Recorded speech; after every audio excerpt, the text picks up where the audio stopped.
Ayer el jefe del ejército, se llama Cejas de apellido, es el general de brigada Agustín Cejas, es el jefe del ejército argentino, homenajeó a un grupo de colimbas que fueron brutalmente asesinados mientras dormían hace 45 años en el Regimiento de Infantería de Monte 29 de Formosa.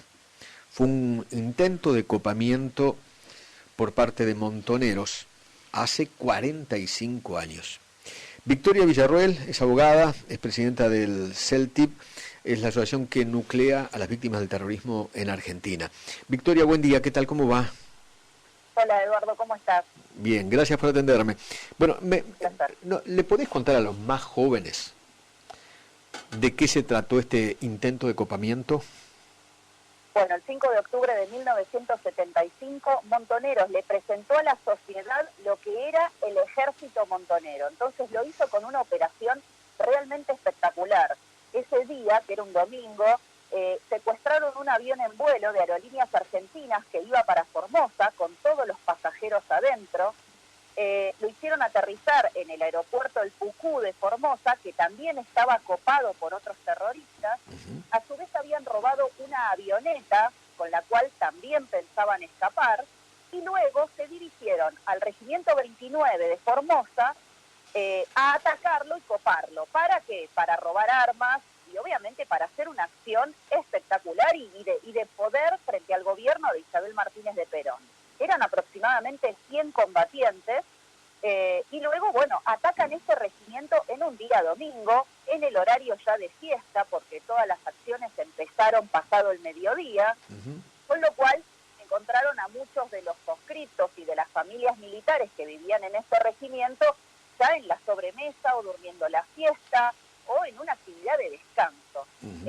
Bueno, asesinaron a 10 soldados conscriptos, 10 soldados de 20 años, a un suboficial, el sargento Sanabria, de 31 años, a un subteniente de 21 años y a un policía de la policía de Formosa que los avisoró en el aeropuerto, los quiso combatir de alguna manera, lo dejan herido de muerte y bueno, y fallece así, también tenía 28 años. O sea, esos eran los jóvenes idealistas, no los terroristas que asesinaron a toda esta gente en democracia. Claro, recordemos eso, ¿no? Porque para muchos jóvenes y para los organismos de derechos humanos, la década del 70 empezó en el 76, no antes. Exactamente, toda nuestra historia comienza el 24 de marzo del 76, previamente vivíamos en el paraíso terrenal, acá claro, no pasaba nada, claro, cuando en realidad la mayor cantidad de acciones armadas, es decir, copamientos de unidades militares y policiales, asesinatos, secuestros, puesta de bombas, etcétera, todo eso, la mayoría de esos atentados ocurrieron en los 3 años de democracia. O sea, no luchaban contra una supuesta dictadura, luchaban contra el poder político elegido por el voto popular para instaurar una patria comunista. Claro, porque ellos querían la Casa Rosada, básicamente eso, ir al poder, porque además odiaban a Perón. Mirá, tanto Montoneros como el Ejército Revolucionario del Pueblo, en sus comunicados de prensa, en sus programas de acciones, desde 1970 en adelante, fueron súper claros en decir que ellos lo que buscaban era la toma del poder y la instauración de una patria socialista. Socialismo que era en una primera etapa, después obviamente íbamos hacia el marxismo directo. ¿Por qué estas cosas no se cuentan en los colegios? La verdadera historia.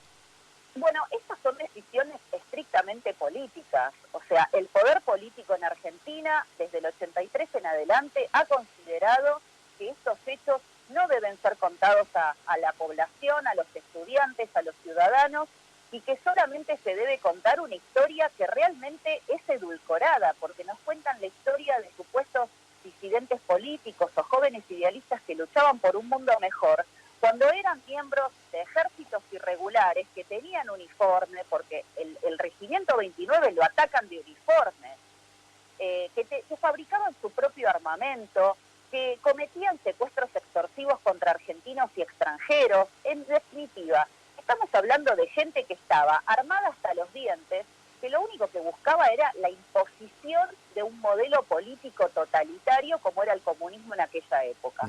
Entonces, desde el 83 hasta acá, los distintos gobiernos han sostenido una sola política que es única, o sea, hay una sola política que se ha sostenido 37 años de democracia y es la política de derechos humanos y del supuesto derecho a la memoria. Solo podemos recordar una determinada parte de la historia, solo una parte de la historia merece homenaje, indemnizaciones, merecen cargos políticos, y el resto lo tenemos que borrar de la faz de la historia o lo penalizamos. Pero no hay punto medio. Entonces, en esta situación estamos, y esto lo ha sostenido desde Alfonsín hasta Alberto Fernández, sin interrupciones. Y en el medio quedan los soldados de Formosa, queda el teniente Verdina y el soldado Maldonado, ¿entendés? Quedan en el medio los civiles que fueron asesinados con coches bomba, quedan en el medio miles de personas, algunas a las cuales el Estado les pidió que den la vida por la patria, y a otras que como ciudadanos civiles debiera haberlos protegido. Y quedan totalmente eliminados de la memoria. Victoria, muchísimas gracias, ¿eh? Un beso muy grande. Gracias a vos. Gracias, muchísimas gracias.